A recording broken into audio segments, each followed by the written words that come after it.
I'm just out here reaching people. If they have any questions, they can ask me directly, right? I'm a Muslim. I look like a Muslim. I have pray 5 times a day. So if anybody has any questions about Islam or whatever you see in the news media, whatever it is, right? Or you see some Muslims acting a certain way, you can just ask me. Ask me if that is Islam or not. Start off with shaking your head, man, because it takes courage to stand up for the people. Hey, it's and all being love. judged. Honestly, it takes a lot of courage. Thank you. Thank you. It's just love. Christianity says don't get along with Muslims. Muslims say don't get along with Christians. So all these people are separating people. Quick question for you. Go on. Where in the Quran does it say that don't get along with Christians? It doesn't say anywhere, but it doesn't say anywhere. You're right.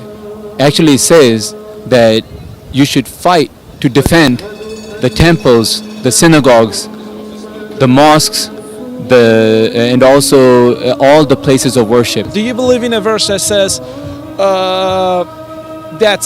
you need to beat your wife if your wife doesn't think? In Quran says you need to beat your wife with things. Does it say that? What's Arabic that's used?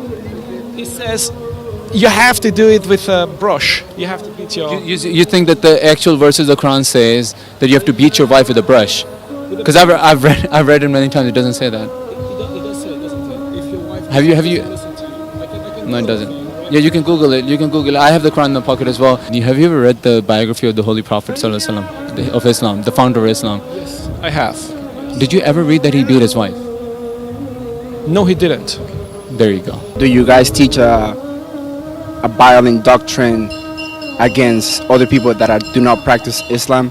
No, not at all. In fact, there is no. You know how some people say there is when a Muslim turns away from Islam, they should be punished by death. That is completely false. Nowhere in the Quran it states that.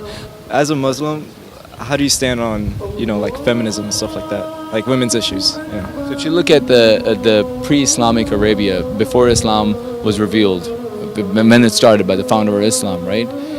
Women are treated really bad. Like there were some tribes there who used to actually bury their baby daughters because they felt shame in having a daughter in the house. Had no rights to inherit property, no rights in saying in any of the political issues. They had no rights of inheritance.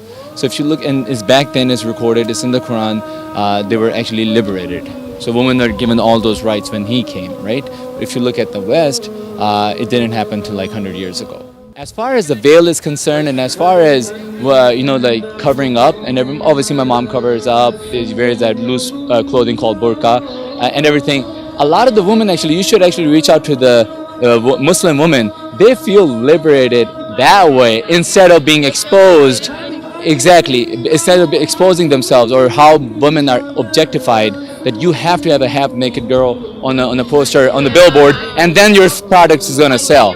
So exactly, so they embrace their modesty. I agree with you. I think it's all about choice. Whenever I see people like people who are trying to be self-righteous or feminists or whatever and saying, "Oh, we're liberating them by taking away the burqa or whatever," I'm like, no, that you're taking away their choice. Exactly. Like you cannot rip somebody's burqa off and say I'm liberating them. What kind of liberation is that?